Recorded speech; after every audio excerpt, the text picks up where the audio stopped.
លុយគឺជារបស់សំខាន់បំផុតនៅក្នុងជីវិតយើងរាល់ថ្ងៃអ្នកខ្លះធ្វើការទាំងយប់ទាំងថ្ងៃដោយសង្ឃឹមថាមានថ្ងៃណាមួយយើងនឹងមានអារម្មណ៍ថាជោគជ័យតែអ្នកខ្លះទៀតមានលុយច្រើនចាយហើយនៅតែមានអារម្មណ៍ថាភ័យព្រួយគ្មានក្តីសុខហើយមិនដែលចេះស្គាល់ពាក្យថាគ្រប់គ្រាន់ចឹងតើបញ្ហាមកពីណាជួនកាលបញ្ហាទៅប្រកាសគឺអាចនឹងមកពីផ្នត់គំនិតរបស់យើងចំពោះលុយទៅវិញទេបងប្អូនចឹងដើម្បីផ្លាស់ប្ដូរផ្នត់គំនិតរបស់យើងទាំងអស់គ្នាចំពោះលុយថ្ងៃនេះខ្ញុំនឹងលើកយកសៀវភៅមួយដែលល្បីល្បាញមកបកស្រាយឲ្យបងប្អូនស្ដាប់គឺ The Psychology of Money តែមុននឹងបន្តវីដេអូនេះទៅមុខទៀតខ្ញុំសូមអរគុណទៅដល់បង្កើតស៊ីជាមួយសិនបងប្អូនដែលជាអ្នក sponsor នៅក្នុងវីដេអូនេះសម្រាប់បងប្អូនដែលជាម្ចាស់អាជីវកម្មដែលបងប្អូនកំពុងតែជួបបញ្ហានៅក្នុងការបង្ហាញផលិតផលមិនទាន់ចំអតិថិជនគោលដៅ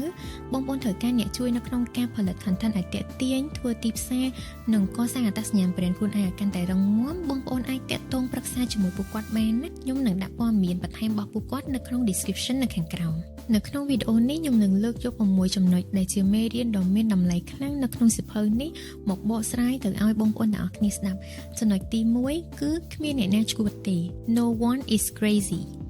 មនុស្សយើងម្នាក់មានការយល់ឃើញទៅលើរឿងលុយខុសៗគ្នាហើយអ្នកខ្លះចូលចិត្តសន្សំពេលទិញនេះទិញនោះគឺគេតែងតែគិតញ៉ាំអីក៏គេគិតដែរហើយអត់ហ៊ានចំណាយទៅលើអ្វីដែលថ្លៃៗទេតែអ្នកខ្លះទៀតគឺផ្ទុយទៅវិញគាត់ចូលចិត្តចាយច្រើនរកបាន10ចាយដល់12ចឹងទៅជួនកាលក៏ខ្ចីគេថែមទៀតចឹងពេលដែលយើងមើលទៅគេយើងប្រហែលជាគិតថាម្នាក់ហ្នឹងចាយលុយអត់ចេះគិតទេឬក៏ម្នាក់ហ្នឹងដូចជាកំណាញ់ដល់ហើយតែលោក Morgan Housel បាននិយាយថាគ្មានអ្នកណាឈួតទេគ្រប់យ៉ាងដែលមនុស្សម្នាក់ធ្វើទៅលើលុយគឺវាសមហេតុផលរបស់ពួកគេដោយផ្អែកទៅលើបទពិសោធន៍ជីវិតដែលគេបានឆ្លងកាត់ហើយគាត់ក៏បានបញ្យល់ថាមនុស្សម្នាក់នៅក្នុងជំនាន់មួយឆ្លងកាត់បទពិសោធន៍សេដ្ឋកិច្ចខុសៗគ្នាឱកាសក៏ខុសៗគ្នាអញ្ចឹងនាំឲ្យបង្កើតជំនឿអំពីលុយកាក់ខុសៗគ្នាដែរមនុស្សម្នាក់ដែលបានជោគជ័យក្នុងអំឡុងពេលនៃការរីកចម្រើននៃប្រព័ន្ធអ៊ីនធឺណិតអាចជឿថាទ្រព្យសម្បត្តិគឺបានមកពីការច្នៃប្រឌិតនិងការវិនិយោគបែបប្រថុយតែខណៈពេលដែលមនុស្សម្នាក់ទៀតគាត់បានឆ្លងកាត់ការដួលរលំសេដ្ឋកិច្ចគាត់នឹងផ្ដោតតម្លៃទៅលើការប្រុងប្រយ័ត្នខ្ពស់ជាងអ្វីៗទាំងអស់ចំពោះនេះគឺចង់បញ្យល់ទៅបងប្អូនថាលុយកាក់មិនមែនផ្អែកទៅលើភាពឆ្លាតវៃឬក៏ប្រកែកគណិតវិទ្យាទេប៉ុន្តែវាតាក់ទងទៅនឹងភាពភ័យខ្លាចនិងបទពិសោធន៍ជីវិតដែលយើងធ្លាប់ឆ្លងកាត់រៀងៗខ្លួននេះហើយជួយឲ្យអ្នកអានទាំងអស់ដឹងថាទម្លាប់ហិរញ្ញវត្ថុគឺអាចផ្លាស់ប្ដូរបានចំណុចទី2ហានិភ័យនិងសំណាងនៅក្នុងចំពោះទី2នេះលោក Morgan Housel ចង់ឲ្យយើងយល់ថាទាំងជីវិតនិងភាពជោគជ័យនៅក្នុងរឿងលុយកាក់គឺវាមិនដែលស្ថិតក្រោមការគ្រប់គ្រងរបស់យើង 100% ទេការពិតទៅការខំប្រឹងភាពឆ្លាតវៃនិងមានវិន័យក្នុងខ្លួនគឺវាសំខាន់ណាស់ប៉ុន្តែយើងក៏មិនអាចមើលម្លងសំណាងនិងហានិភ័យដែរមនុស្សជោគជ័យខ្លះគឺដោយសារតែគេទទួលបានឱកាសល្អចំពេលនិងកលៈទេសៈមានអំណោយផលជួយគេដែរតែចំណែកអ្នកខ្លះទៀតខំប្រឹងស្ទើរស្លាប់ហើយតែត្រូវជួបហានិភ័យនិងសន្តិភាពអាក្រក់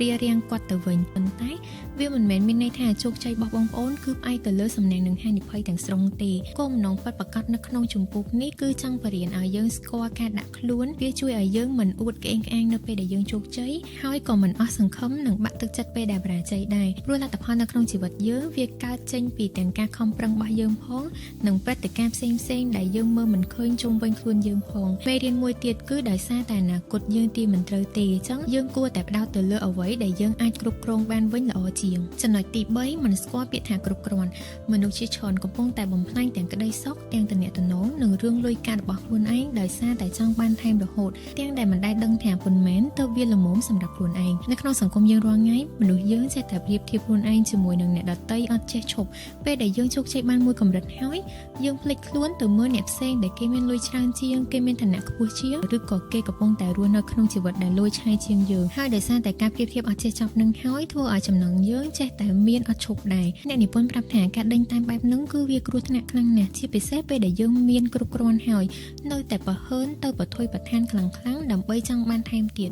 អ្នកខ្លះព្រោះតែភាពលោភលន់ហ៊ានធ្វើរឿងខុសច្បាប់ខុសក្រមសីលធម៌ទៀតនៅក្នុងចម្ពោះនេះបង្រៀនឲ្យយើងស្គាល់ពាក្យថាគ្រប់គ្រាន់និងពេញចិត្តនៅអ្វីដែលយើងកំពុងមានហើយមូលហេតុដែលធ្វើឲ្យមនុស្សយើងចេះតែចង់បានថែមរហូតមិនមែនដោយសារតែចង់បានលុយគ្រាន់តែដើម្បីរស់មួយមុខទេគឺចង់បានទាំងការគោរពការសរសើរនិងមុខមាត់នៅក្នុងសង្គមដែលគេគិតថាលុយអាចទិញបានអ្នកខ្លះគេអាចរកលុយបានតិចជាងប៉ុន្តែគេអាចរស់នៅ បានដោយមានក្តីសុខនិងមានជីវិតស្ដុកស្ដម្ភជាងអ្នកដែលមានលុយរាប់លានលោក Morgan Housel គាត់បានដាស់តឿនថាវានឹងគ្មានន័យទាល់តែសោះបើសិនជាយើងមានលុយច្រើនតែវាបំផ្លាញសេចក្តីសុខទំនាក់ទំនងនិងសុខភាពផ្លូវចិត្តរបស់យើងនោះការស្គាល់ពាក្យថាល្មមគឺការពារយើងពីភាពលោភលន់បាក់កម្លាំងនិងបំផ្លាញខ្លួនឯងចំណុចទី4កម្លាំងនៃគោលការណ៍គុណឡើងនៅក្នុងចំពោះនេះអ្នកនិពន្ធបានបញ្យល់ថាមនុស្សយើងភាគច្រើនចូលចិត្តរំពឹងចង់បានជោគជ័យលឿនព្រោះលទ្ធផលណាដែលវាមកភ្លាមគឺងាយស្រួលឲ្យយើងមើលឃើញតែការពិតទៅជោគជ័យភាគច្រើនគឺវាមកពីការដើរទៅមុខសន្សឹមនិងស្ងាត់នៅក្នុងរយៈពេលយូរមានន័យថាសកម្មភាពតូចតាចដែលយើងធ្វើវារាល់ថ្ងៃមិនដាច់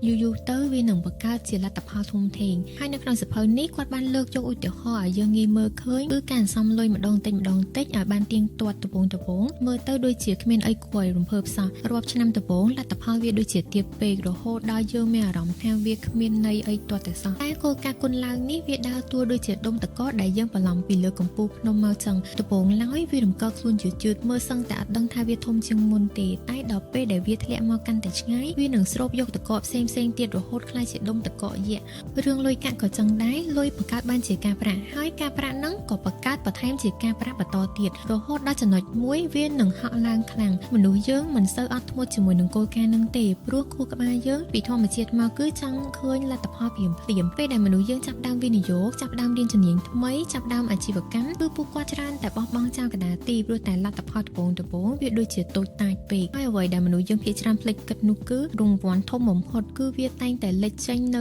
វគ្គចុងក្រោយបន្ទាប់ពីយើងបានតស៊ូធ្វើវាអស់រយៈពេលច្រើនឆ្នាំចំណុចទី5ភាពមានបានពិតប្រាកដគឺអ្វីដែលយើងមើលមិនឃើញសង្គមយើងរាល់ថ្ងៃឲ្យតែនិយាយពីអ្នកមានគឺគេមើលទៅលើរបស់ក្រៅខ្លួនដែលមើលឃើញនឹងភ្នែកដូចជាឡានទំនើបកៅអៅប្រេនវឡាធំស្កឹមស្កៃឬក៏ការដើរលេងក្រៅប្រទេសតែបើតាមសភៅនេះរបស់ទាំងអស់ហ្នឹងគ្រាន់តែជាសញ្ញាបង្ហាញថាអ្វីដែលយើងបានចំណាយលុយទៅលើតែប៉ុណ្ណោះវាមិនមែនជាសញ្ញាដែលបង្ហាញថាភាពមានបានពិតប្រាកដទេ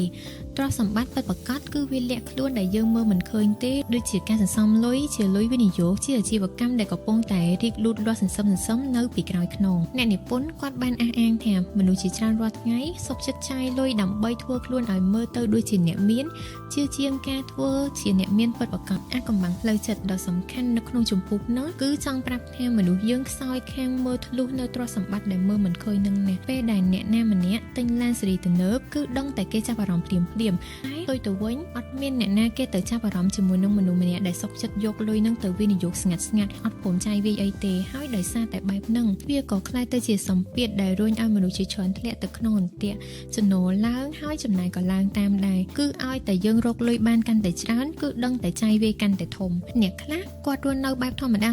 ាមិនសូវហ៊ឺហាទេតែគាត់មានឯករាជ្យភាពខាងហិរញ្ញវត្ថុគាត់មិនបាច់បារម្ភរឿងលុយគាត់មានសេរីភាពក្នុងជីវិតច្រើនជាងអ្នកដែលមើលទៅលុយពីខាងក្រៅតែជាពាក់បំណុលគេបងប្អូនដឹងអត់ភាពមានបានពិតប្រាកដគឺសិតនៅលើពេលដែលយើងអាចជួយខ្លួនឯងបានពេលមានអាសន្នជួយជីវិតយើងពេលដែលជួបហានិភ័យហើយជួយឲ្យយើងអាចធ្វើការសម្រេចចិត្តផ្សេងដោយមិនបាច់បង្ខំចិត្តចំណុចទី6សេរីភាពគឺជាអ្វីដែលល្អបំផុតដែលលុយអាចផ្ដល់ឲ្យយើងបានមនុស្សជាច្រើនរាល់ថ្ងៃចំណាយពេលពេញមួយជីវិតដើម្បីរត់ដេញតាមលុយព្រោះតែសម័យថាភាពមានបាននឹងផ្ដល់ឲ្យពួកគេនៅជីវិតដែលស៊ីវិល័យនិងការកោតសរសើរពីអ្នកផ្សេងប៉ុន្តែបើតាមសភៅនេះរបស់ដែលមានតម្លៃបំផុតដែលលុយអាចផ្ដល់ឲ្យយើងបានគឺស្ថិតនៅក្នុងការគ្រប់គ្រងពេលវេលាខ្លួនឯងអ្នកខ្លះមើលទៅមិនសូវមានទ្រព្យសម្បត្តិហូរហៀរនៅខាងក្រៅទេប៉ុន្តែគាត់មានសិទ្ធិសម្រេចចិត្តទៅលើជីវិតប្រចាំថ្ងៃរបស់គាត់បានច្រើនជោគជ័យពិតប្រាកដមិនមែនធ្វើការរហូតដល់បាក់កម្លាំងដើម្បីបានលុយទៅទិញរបស់ប្រេនទេបងប្អូនតែវាគឺជាសមត្ថភាពដែលយើងអាចរស់នៅតាមជីវិតដែលខ្លួនឯងចង់បា